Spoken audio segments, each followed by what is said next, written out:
안녕하십니까, 김정일입니다. 오늘은 오크루잘 플레인 어널라이시스에 대해서 알아보도록 하겠습니다. 우리는 지난번에 교합평면을 평가를 했는데 하나의 선을 가지고 평가하는 것에서는 한계가 있다는 것을 얘기를 언급을 하였습니다. 그럼 교합평면이 뭘까요? 일반적으로 전후방장의 상태에서는 커브 오브 스피라고 얘기를 하고, 그 다음에 정면에서 봐서 협설측에 있어서는 커브 오브 윌슨이 될 것입니다. 그런데 우리가 셋 분석에 있어서는 이러한 교합평면이라고 하는 걸 평가하기 위해 있어서는 커브 오브 스피를 이거를 정확하게 우리는 재현을 해야만 될 것이에요. 그래서 이런 교합평면 분석이라고 하는 것은 이런 교합평면의 수직적인 높이, 그 다음에 경사도, 그 다음에 후방부의 커베이처를 정확하게 측정을 하고 계측을 해야 되겠죠. 그래서 첫 번째로 수직적인 높이를 평가할 항목에서는 레벨이라고 얘기를 합니다. 이런 수직적인 높이를 뭐 가지고 평가를 할 수가 있을까요? 기본적으로는 플라탈프렌에서 수직적인 거리, 그 다음에 스토미온까지의 거리, 그 다음에 로어립 투 상악 전치가 로어립과의 관계, 이 세 가지로 우리는 할 수가 있을 것입니다. 제일 간단한 방법은 플라탈프렌에 대해서 상악 중절체 인사이저 엣지까지의 거리를 재서 여기가 만약에 기냐 아니면 짧냐에 따라서 오버 이럽션이냐 언더 이럽션이냐 우리는 측정을 할 수가 있겠을 거예요. 한국인의 데이터를 보게 되면은 이와 같이 플라탈프렌에 대해서 상악 중절체 인사이저까지는 26mm에서 29mm까지 일반적으로 성장하는 걸 볼 수가 있게 됩니다. 이것은 한국인의 데이터가 됩니다. 그런데 이와 같은 데이터는 인종마다 차이가 나고 여러 가지 다양하게 측정치가 차이가 날 수가, 남녀마다 차이가 날 수가 있을 거예요. 그럼 객관적으로 뭘 평가를 할 수가 있을까요? 어퍼언투 립 라인의 거리를 평가를 할 수가 있게 됩니다. 상악 중절치에서 인사이저 팁에서 상악의 어퍼립의 최하방점까지의 거리를 우리는 측정을 할 수가 있을 것입니다. 일반적으로는 상악의 중절치가 립라인에 의해서 하방에 위치를 하게 됩니다. 이와 같은 경우에는 플러스 값이라고 얘기를 하고, 반대로 이와 같이 상악 중절치의 인사이저 팁이 립라인에 대해서 언더 이럽션 하는 경우에 있어서는 마이너스 값이라고 얘기를 합니다. 여러분이 기억하셔야 되는 숫자는 정상치는 플러스 3mm가 되겠습니다. 그러면 세 번째의 경우에 있어서는 우리가 일반적으로 보철에서 많이 사용을 하게 됩니다. 하악의 로어 립의 상순위 최상반점이 상악 전치의 인사이저 서드에 위치를 해야만 되겠죠. 그러면 로어 립과 상악의 중절치와는 어떤 관계가 있을까요? 이와 같이 정상적인 립라인을 가지고 있는 경우와 그 다음에 하이 립라인은 하순이 상악의 전치 인사이저 서드보다 더 위에 위치한 경우를 의미를 할 것입니다. 이런 경우에 있어서는 이런 입술의 힘에서 상악 전치는 더욱더 링거 버전이 되고 정출이 될 것이에요. 그래서 부정교합 양상으로는 크레스트 디비전 2 과계교합의 양상으로 보이게 됩니다. 그래서 첫 번째로 어퍼언투 립라인 플러스 3mm가 되겠습니다. 여기서는 이와 같이 언더 이럽션 된 경우에 있어서는 마이너스 값을 가지게 되고, 이 그림처럼 이와 같이 상악 전치가 오버 이럽션이 된 경우에는 플러스 값을 가지게 되겠습니다. 이와 같이 언더 이럽션이 된 경우에 있어서는 상악 전치의 정출이 가능하게 됩니다. 반면에 오버 이럽션인 경우에 있어서는 상악의 전치를 정출시키면 안 되게 되겠죠. 이런 경우에 있어서는 상악의 전치를 먼저 압화시켜야 될 것입니다. 만약에 상악의 어퍼언투 립라인이 정상인 경우에 있어서는 가능하면 이거를 유지를 하면서 치료를 하는 것이 바람직할 것입니다. 그래서 첫 번째 항목 우리가 교합평면에서는 레벨을 평가할 때 어퍼언투 립라인을 재고, 이때 여러분들이 기억하셔야 되는 숫자는 5mm보다 큰 경우에 있어서는 상악 전치가 오버 이럽션이 됐다는 것을 의미를 하게 됩니다. 이런 유환자인 경우에 있어서는 딥바이트를 보이게 됩니다. 어퍼투 립라인이 10mm를 보이게 됩니다. 3mm가 정상이에요. 10mm라고 하는 것은 상악의 전치가 더욱더 정출되어 있을 수도 있고 하순이 더욱더 올라가 있을 수도 있게 됩니다. 이 환자를 보겠습니다. 현재 상태의 로어립 포지션을 보게 되면 이 빨간 선을 연결한 요점이 되겠습니다. 이때 일반적으로 측정은 덴탈 프로브를 가지고서 측정을 하게 됩니다. 그런데 이상적인 하악 전치의 하악의 립 포지션은 어디가 될까요? 인사이저 서드가 됩니다. 그러면은 이와 같이 하악의 상악의 전치가 인트루전이 돼야 되는데 이 환자의 경우에는 너무 많이 있게 됩니다. 정상적인 상태는 상악 전치의 인사이저 서드라는 것을 여러분들이 반드시 기억하셔야만 됩니다. 슈디가 얘기했습니다. 교정에서 가장 중요한 것들 중에 하나가 상악 전치를 조절하는 거다. 이것은 심미뿐만 아니라 입술의 위치, 그 다음에 마지막에서는 구치의 교합까지도 영향을 미칠 수가 있게 됩니다. 그래서 상악 전치의 위치를 잘못한 경우에 있어서는 우리가 교정치료를 마무리를 하기가 어렵게 되겠죠. 두 번째 항목은 켄트가 되겠습니다. 켄트는 어퍼 오클루잘 프레인이 FH랑 이루는 각도가 되겠습니다. 저자는 어퍼 오클루잘 프레인은 상악 중절치의 인사이저 엣지와 상악 6번의 미드 포인트가 연결한 선이 되겠습니다. 그래서 일반적으로 정사의 값은 10도 전후라고 여러분들이 기억하시면 되겠습니다. 그런데 10도보다 큰 경우, 이와 같이 15도인 경우에는 어떻게 될까요? 이런 경우의 용어는 우리가 스티프한 오클루잘 프레인이라고 얘기를 합니다. 이런 경우에 있어서는 교합평면이 시계 방향으로 회전을 하였죠. 반면에 7도보다 작은 경우에 있어서는 이와 같이 반시계 방향으로 회전한 경우를 의미합니다. 이런 경우에 있어서는 플랫한 오클루잘 프레인이라고 얘기를 하게 되겠습니다. 이 환자의 경우에 어퍼 오클루잘 프레인은 10도가 되겠습니다. 정상의 위치를 가지게 되겠죠. 그래서 노멀 UOP가 되겠습니다. 반면에 이 환자의 경우에는 UOP 자체가 15.8도가 되겠습니다. 우리는 구강 내에서 보면 과계교합을 보이게 됩니다. 이 환자의 경우에는 스티프한 UOP를 보이게 됩니다. 이때도 여러분이 기억하셔야 되는 숫자는 15도보다 큰 경우에 있어서는 스티프한 UOP로 우리는 구별을 하게 됩니다. 반면에 7도보다 작은 경우에는 플랫한 UOP로 우리는 감별을 하게 되겠죠. 그러면 15도보다 크다라는 것은 무엇을 의미를 하게 될까요? 상악의 구치가 언더 이럽션이 되어 있거나 아니면은 상악의 전치가 오버 이럽션이 된 것을 의미를 하게 될 것입니다. 이런 경우에는 딥바이트와 연관이 많이 있게 되겠죠. 반면에 플랫한 UOP인 경우에 있어서는 상악의 구치가 오버 이럽션이 되어 있거나 또는 상악의 전치가 언더 이럽션이 된 것을 의미를 할 것입니다. 이런 경우에는 오픈바이트와 밀접한 연관이 있을 것입니다. 세 번째 계측 항목은 커베이처가 되겠습니다. 이런 커베이처를 평가하기 위해서 포스테리어 오클루잘 프레인을 평가를 합니다. 이런 포스테리어 오클루잘 프레인은 하악 제2대구치의 디스토바칼 커스프와 하악 제2소구치의 교두정이 연결한 선이 FH랑 이루는 값이 되겠습니다.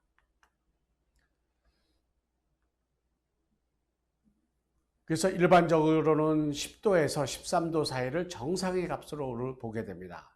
만약에 각도가 크게 되면 어떻게 될까요? 이런 경우에는 UOP랑 마찬가지로 스티프한 POP라고 얘기를 합니다. 반면에 각도가 작은 경우에 있어서는 플랫한 POP라고 얘기를 하게 되겠습니다. 이 환자의 경우 보면은 POP가 8.4도가 됩니다. 노멀 POP가 되겠죠. 이 환자의 구강 내 모형을 보겠습니다. 하악의 구치들은 어떤 상태로 있을까요? 하악의 구치들은 직립이 되어 있는 걸 볼 수가 있게 됩니다. 이에 반해 이 환자의 경우에는 POP가 15도입니다. 스티프한 POP가 되겠죠. 모형에서 보면 어떤 모습이 될까요? 하악에서는 이와 같이 커브 오브 스피가 보일 수가 있게 됩니다. 상하게 교환면 상태에서도 우리는 이와 같은 커브 오브 스피가 있는 모습을 볼 수가 있게 되겠죠. 이러한 POP는 UOP랑 마찬가지로 15도 이상인 경우에 있어서는 스티프한 POP라고 얘기를 합니다. 이 환자인 경우에는 18.9도입니다. 우리는 후방부에서 이와 같은 커브가 있는 것을 볼 수가 있게 되겠어요. 반면에 7도 이하인 경우에 있어서는 플랫한 POP가 되겠습니다. 이러한 스티프한 POP에 비해서 구치들은 이와 같이 커브가 없고 직립이 되는 걸 볼 수가 있게 됩니다. 교정에서 여러분들이 신경 써야 되는 것은 스티프한 POP가 됩니다. 이런 스티프한 POP는 15도 이상인 경우를 의미를 합니다. 그러면 15도 이상인 이런 스티프한 POP는 무엇을 의미를 할까요? 주어진 골격 안에서 상하계 구치보다는 하하계 구치가 더욱더 정출했다는 걸 의미를 합니다. 두 번째의 경우, 중요한 경우는 하하계 구치가 이와 같이 근심으로 경사도되어 있다는 것을 의미를 하게 되겠죠. 이러한 스티프한 POP인 경우에 있어서는 환자에 따라서 이와 같이 딥 커브 오브 스피를 보일 수도 있고, 또한 이와 같이 오픈 바이스를 보일 수도 있게 됩니다. 또한 이와 같은 스티프한 POP를 가지고 있는 환자들인 경우에 있어서는 TM 조인트 디스펑션을 가지고 있을 경우가 많이 있겠죠. 하악이 비번 그립처럼 전방으로 나와야 되는데 이와 같은 커브를 가지고 있기 때문에 여기에 인터피어런스가 생길 수밖에 없게 됩니다. 이런 인터피어런스로 하악은 전방으로 나올 수가 없게 되겠죠. 이로 인해 환자는 2급 부종기압을 보이게 됩니다. 제 논문이 되겠습니다. 골격 요소와 이와 같이 AOP, POP, GOP를 평가를 하였습니다. 이때 유의성 있는 경우에 AOP와 GOP는 유의성이 없지만은 POP는 유의성 있게 나왔습니다. 그래서 2급 부종교합인 경우에 있어서는 스티프한 POP, 반면에 3급 부종교합인 경우에 있어서는 플랫한 POP를 보이게 됩니다. 1급의 골격과 2급의 골격을 비교해 보겠습니다. 1급의 골격에서는 하나의 교합평면을 가지게 됩니다. 반면에 2급의 골격에서는 하나의 교합평면이 아니라 구치부 쪽에서는 이와 같은 커브를 가지게 돼서 스티프한 POP를 가지게 됩니다. 그래서 스티프한 POP를 가지게 되고 이는 2급 부종기압의 특징이 되고, 또한 이러한 스티프 POP를 가지고 있는 경우에 있어서는 과도에서 이와 같이 과도와 에미넌스 사이에 공간이 부족한 걸 볼 수가 있게 됩니다. 이 환자인 경우에 UOP는 13도고 POP는 25도가 됩니다. 정상적인 UOP와 스티프한 POP를 보이게 되죠. 그러면서 전방부에서는 오픈 바이스를 보이게 되고 크레스트 오픈 바이스를 보이게 됩니다. 셉에서 봐도 여러분들은 이와 같이 구치가 근심으로 경사도가 되는 것을 보셔야만 되겠습니다. 반면에 이 환자는 UOP는 10도고 POP는 28도입니다. 그런데 전방부에 있어서는 오픈 바이스를 보이지 않고 정상적인 오버바이스를 보이게 됩니다. 아마 여기서 보시면은 하악의 구치는 근심으로 쓰러져 있습니다. 그리고 하악의 전치가 정출이 돼서 정상적인 오버바이스를 가지게 되겠죠. 그래서 POP는 상당히 중요합니다. 플랫한 POP, 그 다음에 스티프한 POP. 특히 스티프한 POP인 경우에 있어서는 여러분들이 2급 부종교합과 연관이 많기 때문에 더욱더 신경을 써야 되고, 그럼 이런 스티프한 POP인 경우에는 성장 방향이 어떻게 될까요? 전방으로 성장을 할까요? 후방으로 성장을 할까요? 성장 방향은 후방으로 성장을 하게 됩니다. 그래서 전후방적인 관계는 2급 부종기압이 될 가능성이 많고, 또한 하악도 후방 위치, 그 다음에 친도 후방 위치, 또한 맨디블라 프레냉글도 값이 커지게 되겠죠. 그 다음에 과도도 또한 이와 같이 후방으로 성장을 하게 될 것입니다. 이에 반해 플랫 POP인 경우에 있어서는 성장 방향은 전방으로 이렇게 성장을 하게 되겠습니다.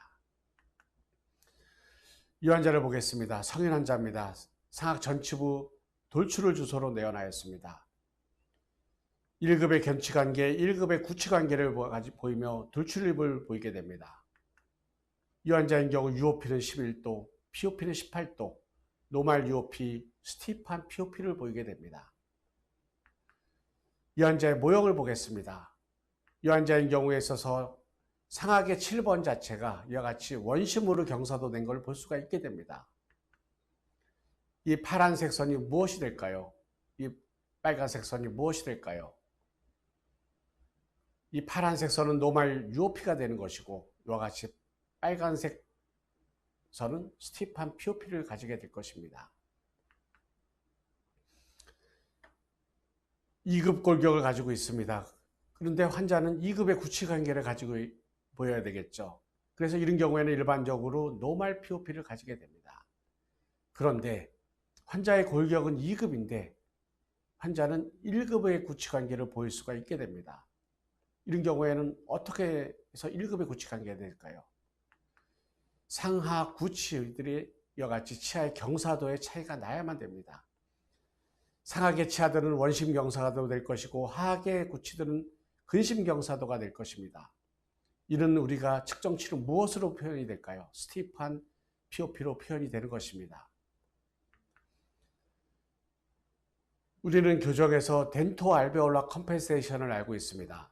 이와 같이 2급인 경우에 이런 심한 전치부 오버젯을 보상하기 위해서 상하계 전치는 설축으로 경사도 되어 있고 하하계 전치는 이와 같이 순축으로 경사도 되어 있다는 것을 우리는 알고 있습니다. 그런데 이와 같은 보상작용이 전방부에만 있을까요? 후방부에도 반드시 있겠죠. 후방부에서 상하계 구치는 원심으로 경사도가 될 것이고 하하계 구치는 근심으로 경사도가 될 것입니다. 이는 우리가 어떻게 표현이 될까요? 스티프한 POP로 표현이 되는 것입니다. 이에 반해 반대로 3급에서는 플랫한 POP로 표현이 되는 것입니다. 그래서 교정치료 진단 및 치료에 있어서는 하하계 구치가 근심으로 이와 같이 이동이 되는 것을 여러분들이 평가하셔야만 됩니다. 이와 같이 세 모형 모두 하하계 구치 우측이 근심으로 경사도가 되었습니다. 어떤 부종기압이 될까요? 하하계 구치가 근심으로 나오니까 우리가 쉽게 생각하는 것은 3급 부종기압이 될 수가 있습니다. 또한 어떤 부종기압이 있을까요? 하하계 구치가 근심으로 경사도가 되고 또한 여기에 맞게끔 상하계 구치가 전방으로 경사도 돼서 1급 부종기압을 보일 수도 있게 됩니다. 또한 어떤 증리에 있어서는 하하계 구치는 근심으로 경사도가 되는데 하악골 전체가 후방으로 갈 수가 있게 됩니다. 그래서 우리는 하악의 구치가 근심으로 경사도가 되지만은 어떤 증리에 있어서는 플랫한 POP를 보일 수 있고 어떤 증리에 있어서는 스티프한 POP를 보일 수도 있게 된다는 것입니다. 이런 교합평면과 우리는 부정기압을 한번 살펴보겠습니다. X축을 전후방적인 관계로 평가하는 것이고 Y축은 수직적인 상태를 평가하는 것입니다. 2급과 3급 부정기압을 평가할 수가 있겠죠. 이런 전후방적인 상태는 무엇을 가지고 평가할 수 있을까요? 우리는 APDI로 평가할 수가 있습니다. 수직적인 상태는 무엇을 가지고 평가할 수 있을까요? ODI를 보고서 평가할 수 있습니다. 그럴 때 치석 요소는 어떤 요소를 가지게 될까요? 2급에서는 POP 자체가 스티프하고 3급에서는 POP가 플랫합니다. 이에 반해 수직적 요소 딥바이트에 있어서는 UOP가 차이가 나게 됩니다. 즉 딥바이트인 경우에 있어서는 상하계 전치가 더욱더 정출된 스티프한 UOP를 보이게 되고 반면에 오픈바이트에 있어서는 상하구치가 더욱더 정출되거나 아니면 상하계 전치가 언더 이럽션된 플랫한 UOP로 보이게 될 수가 있게 됩니다. 그래서 우리는 이와 같은 치석 요소를 평가를 할 때 교합평면을 통해서 우리는 평가할 수가 있게 됩니다. 이때 첫 번째로 교합평면의 수직적인 높이를 먼저 전방부에서 설정을 해야 되겠죠. 가장 좋은 방법은 어퍼온투 림라인의 거리가 되겠습니다. 그 다음에 두 번째로는 경사도를 평가를 해야 됩니다. 이런 경사도는 어퍼 오클루잘 플랜을 가지고서 평가를 하게 됩니다. 그 다음에 후방부의 커베이처는 POP를 가지고 평가를 할 수가 있게 되겠습니다. 경청해 주셔서 감사합니다.